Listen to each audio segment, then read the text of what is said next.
the screenplay that by the time I had read it had gone through the Coen brothers.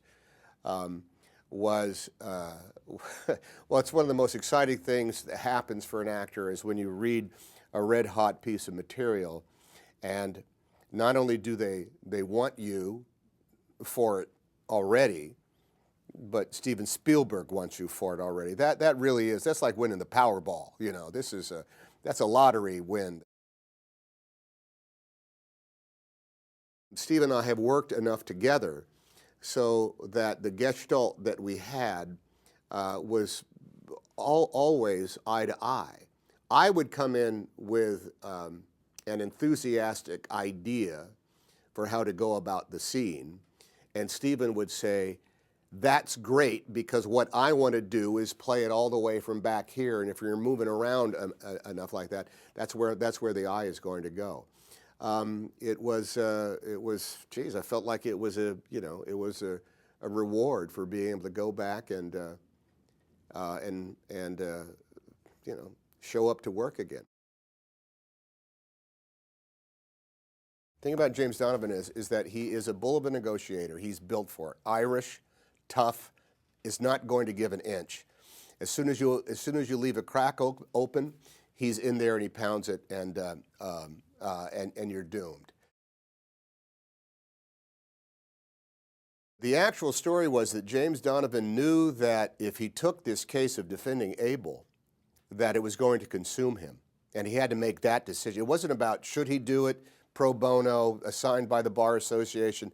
The decision that he had to make was, can I let this take over my life the way it's going to have to be? Otherwise, don't ask me, because I'm going to tell you, if you're going to give me a spy to defend, I'm going to get that guy off. Do you understand? I'm not just going to give him the fence. I'm going to get him off. I'm going to win the case.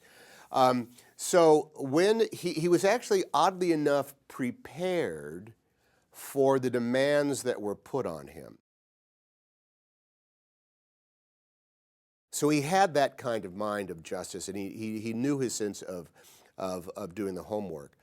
And even when he was in doing the negotiation in Berlin with both the East Germans and the Russians, he even handled that pretty well, because he could have individual meetings.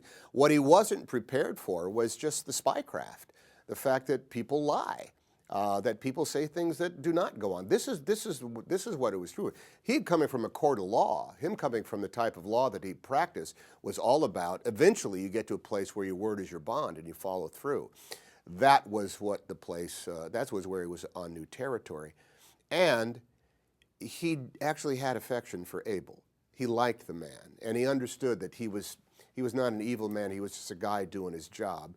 And he did in fact wonder if he was going to disappear in the Soviet system of punishment because he had been in jail in the United States. The human aspect of it, of his relationships with these people, I think that's what makes Donovan a unique, in fact, a unique lawyer, as he was. He was never just negotiating legal points. He was fighting for his guy.